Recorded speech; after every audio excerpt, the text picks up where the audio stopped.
नमस्कार दोस्तों, तो कैसे हैं आप सभी? आई थिंक आप अच्छे ही होंगे और आज का ये वीडियो आप लोगों के लिए इम्पोर्टेंट रहने वाला है। अगर आपका लोन डिफ़ॉल्ट हो चुका है और लोन डिफ़ॉल्ट होने के बाद सिविल स्कोर पर क्या असर पड़ता है और इसमें आप कैसे सुधार कर सकते हैं? आप लोन को सेटल करते हैं या फिर लोन को क्लोज़ करते हैं?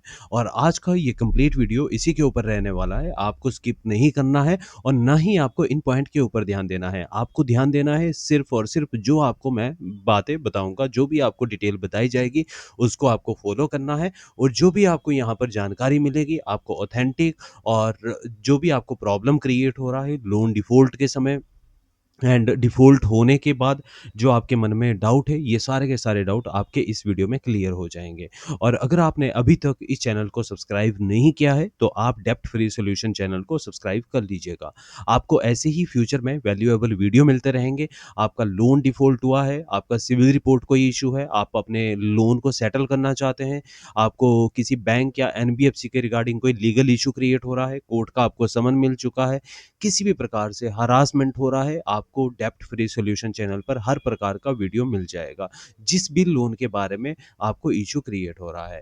चलिए वापसी पॉइंट पर आते हैं और बात करते हैं आपके सिविल रिपोर्ट पर और आपके लोन डिफ़ॉल्ट पर। अगर आपने कहीं personal loan, NBFC loan, credit card या दूसरा लोन लिया है और किसी फाइनेंशियल प्रॉब्लम की वजह से उसकी ईएमआई समय पर नहीं भर पा रहे हैं, तो आपके मन में एक बहुत बड़ा सवाल ज़रूर होगा, क्या मेरा सिविल स्कोर खराब हो जाएगा? और अगर लोन का सेटलमेंट करना पड़े तो सिविल रिपोर्ट में क्या दिखेगा? क्या सेटलमेंट के बाद फ्यूचर में लोन मिलता है?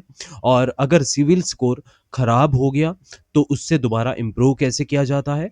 और आज की इस वीडियो में हम इन सभी सवालों का बहुत आसान भाषा में स्टेप बाय स्टेप समझेंगे और वीडियो के अंत में मैं आपको एक सिंपल रोड मैप भी बताऊंगा कि अगर लोन डिफ़ॉल्ट या सेटलमेंट की सिचुएशन बन गई है तो आगे किन चीज़ों पर आपको ध्यान रखना चाहिए।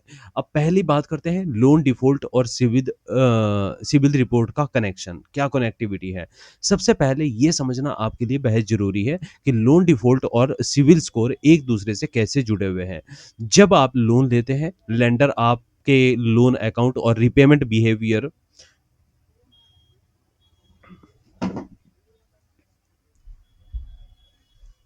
पेमेंट बिहेवियर की इंफॉर्मेशन एप्लीकेबल क्रेडिट ब्यूरो की रिपोर्ट कर सकता है।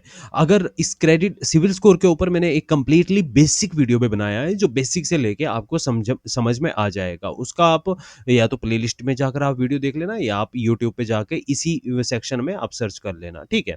अब अगर आप ईएमआई समय पर भरते हैं तो आपका रिपेमेंट बिहेवियर ही जनरली पॉजिटिव रहता है।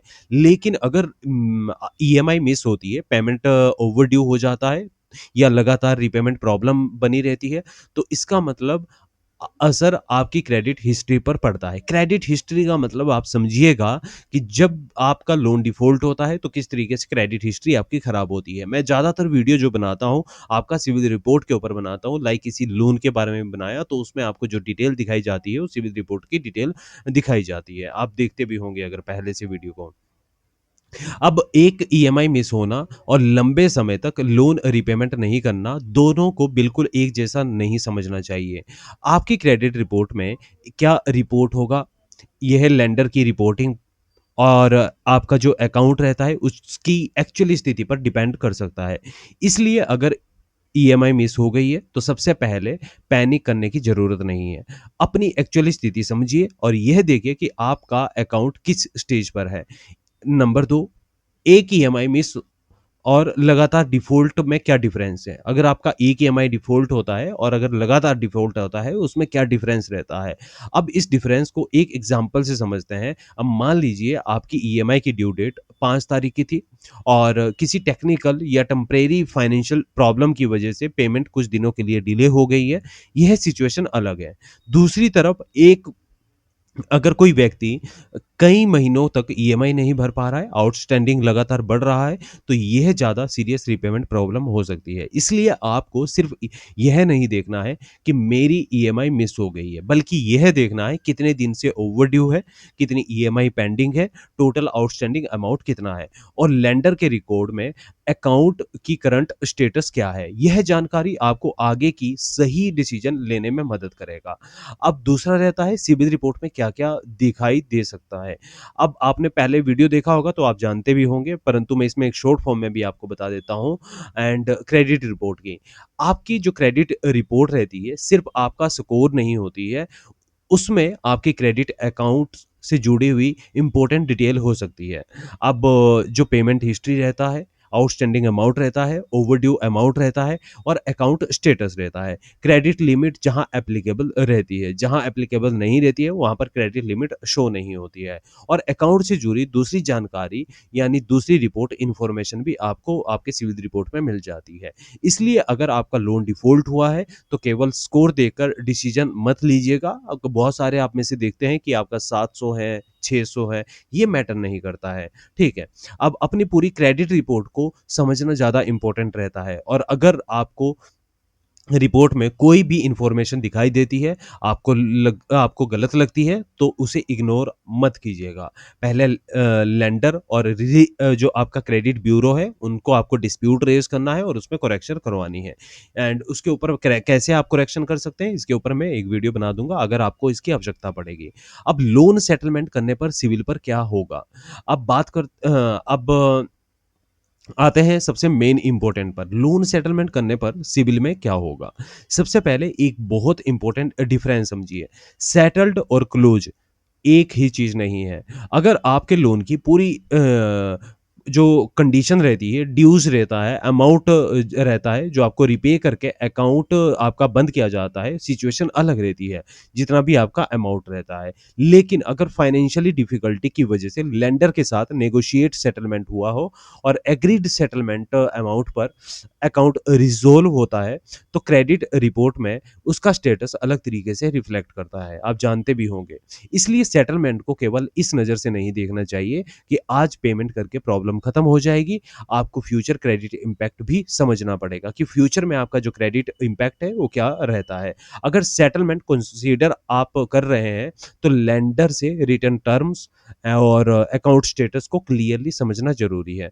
राइट ऑफ का भी एक आपका इश्यू रहता है कि राइट ऑफ का मतलब क्या है? लोन खत्म हो गया है क्या? यह एक बहुत कॉमन और मिसगाइडिंग आपका क्वेश्चन रहता है।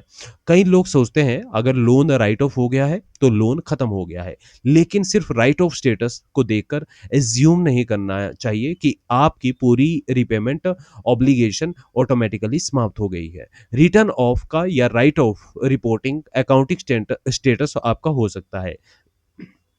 इसलिए अगर आपके रिपोर्ट में राइट ऑफ दिखाई दे रहा है, एग्जैक्ट अकाउंट डिटेल और लेंडर से आउटस्टैंडिंग क्लोजर स्टेटस को वेरीफाई करना ज़रूरी रहता है।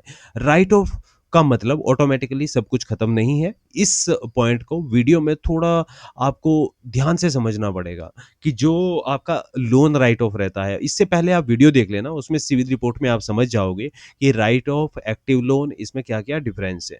अब सिविल खराब होने के बाद क्या नया लोन मिल सकता है? ये सभी लोगों का क्वेश्चन रहता है। अब एक कॉमन जो सभी का रहता है, अगर सिविल खराब हो गया है, तो क्या मुझे फ्यूचर में कभी लोन मिलेगा या नहीं मिलेगा? ऐसा एब्सोल्यूटली एक कन्क्लूज़न निकालना सही नहीं रहता है। फ्यूचर लोन अप्रूवल केवल सिविल स्कोर पर डिपेंड नहीं करता है।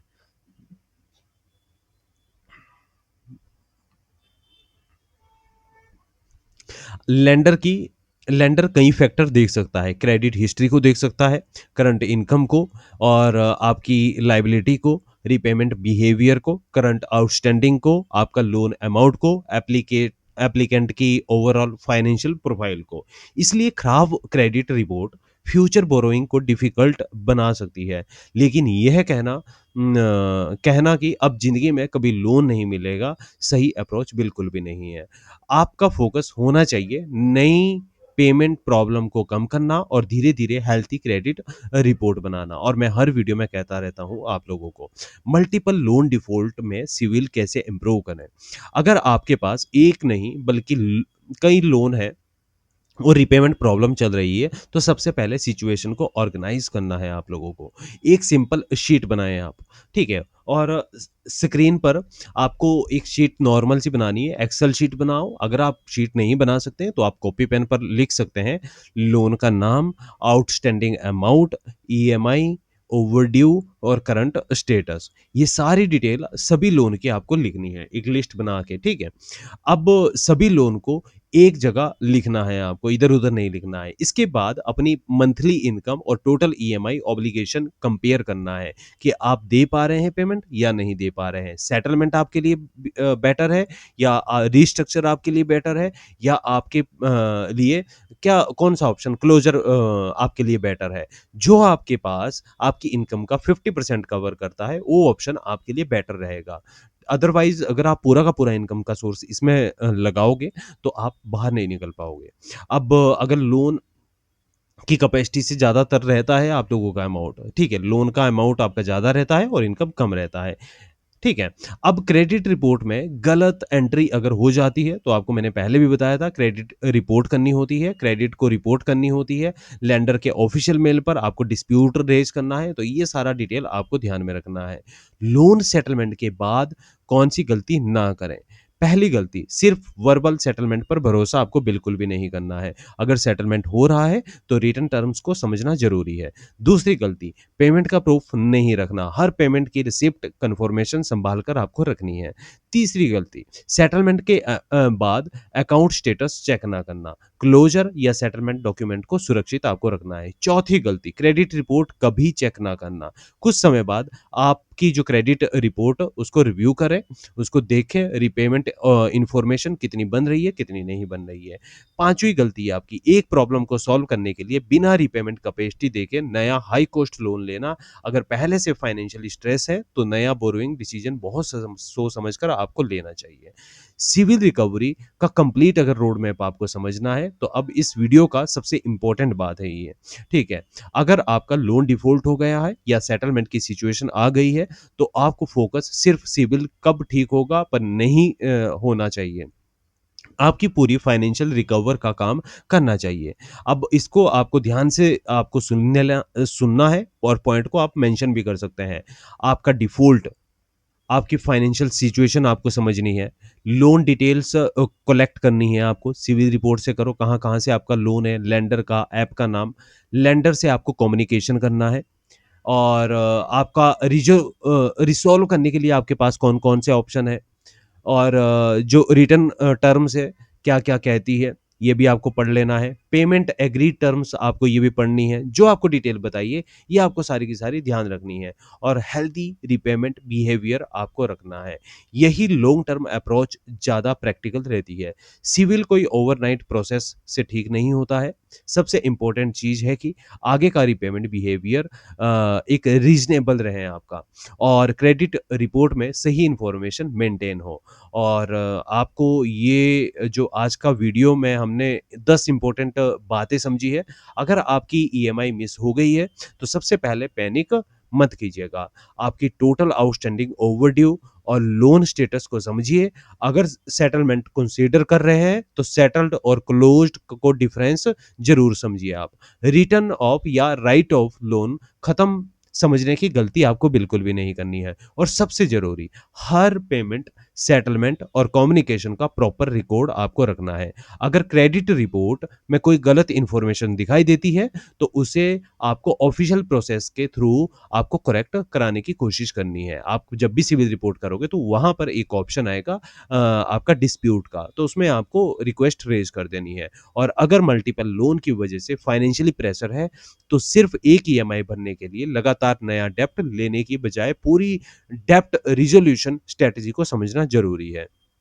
ठीक है, अब आपको मुझे लगता है कि अगर आपका मल्टीपल लोन की ईएमआई पेंडिंग है, तो आपने जो ये वीडियो देखा है, इसमें से आपको कुछ ना कुछ सीखने को मिला होगा एंड अगर आपको अदर कोई भी इश्यू या कोई भी प्रॉब्लम क्रिएट होता है, तो आप कमेंट कर दीजिएगा और आपको किस लोन के बारे में कौन-सा इश्यू क्रिएट हो रहा है, ये आप ज़रूर कमेंट कीजिएगा। आज का ये वीडियो यहीं तक था और मिलते हैं नेक्स्ट वीडियो में। Thank you.